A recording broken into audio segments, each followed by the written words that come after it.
Hey gang, here's another episode of Stunt Rigging Toolbox Talk. As you know, we make gold tails, we make mounts for gold tails.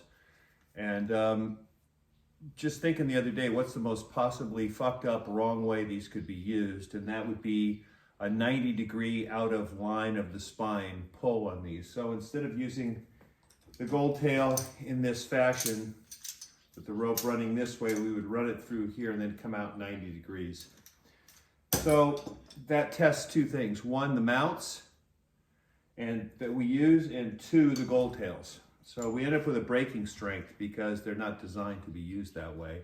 And I wanted to see how much it really was, considering my huge faith in how people operate equipment. So we hooked up, and there's a little video I'll clip in of how we did it. But basically we fed the rope through the gold tail twice and then pulled it at 90 degrees to the device. You'll see it bowing, and then you'll see it break.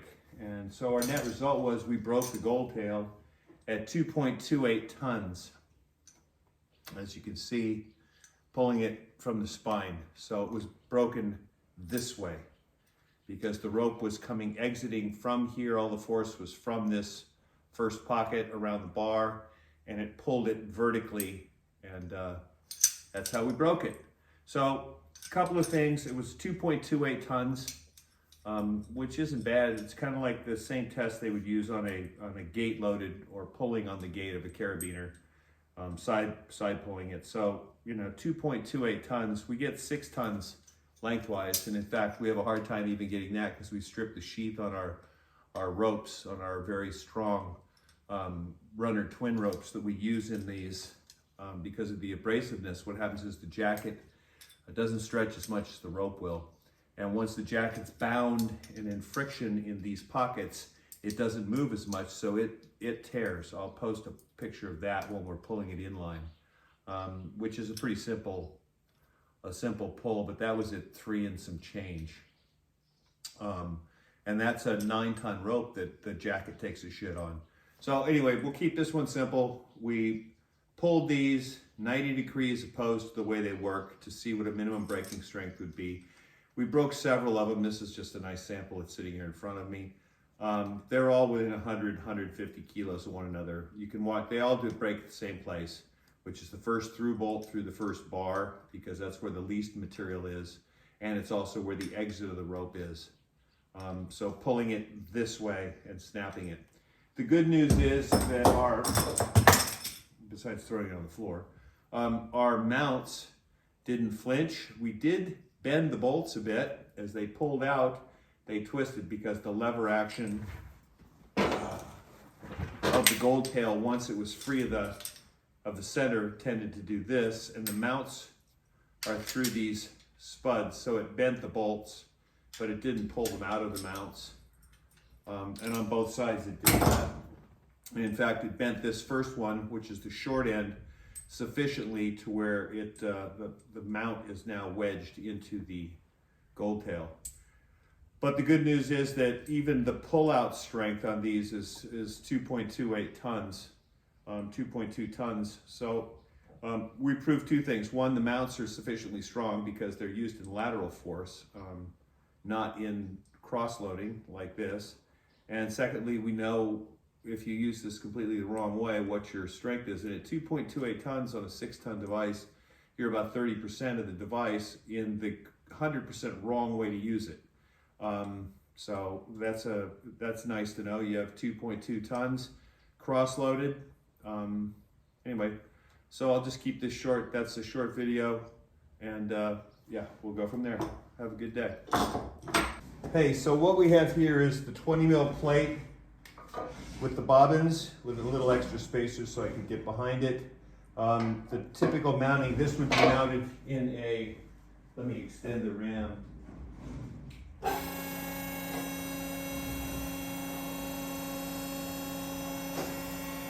This would be mounted in a vertical, horizontal position, vertically this way, horizontally, and the rope would normally run this way. Now, if somebody did this, and this would be clamps here. Now, if somebody did this completely wrong, they would be pulling up from here. Well, because this is a horizontal pull bench, we have no real way to do that, so I've turned it on its side. These are through bolted with these large rings, which are M12 rings that are rated at working load of 3/4 ton, which means they're at a five time factor. So we're at a good 3 tons there. I've got 5/8 shackles, which are 3 1/4 ton at a 5-to-1 design factor. Span sets are 7-to-1. The big shackle and the dyno. That's our setup, and we will be pulling this direction. It will cant off a little bit.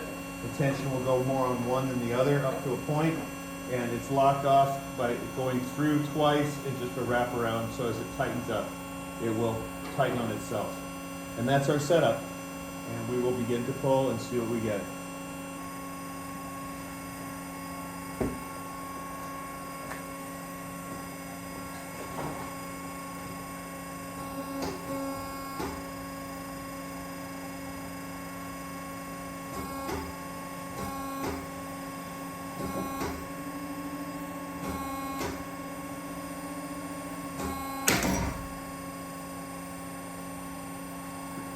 And that crossload broke was 2,285.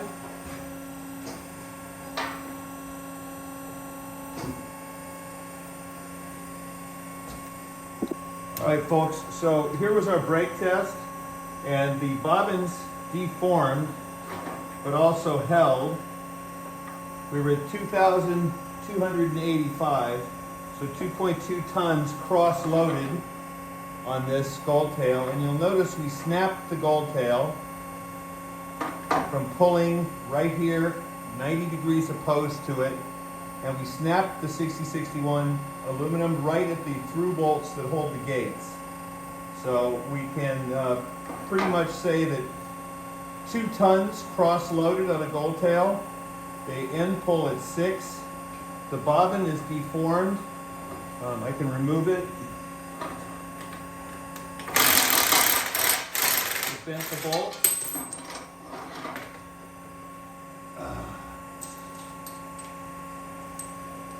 Here's the bobbin mount. It started to tear it away.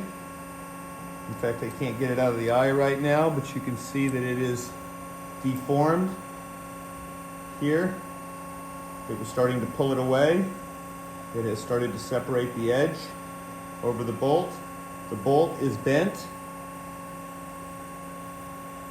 And we snapped the gold tail at the through bolt for the gate, which you can see here. I'll take it completely off.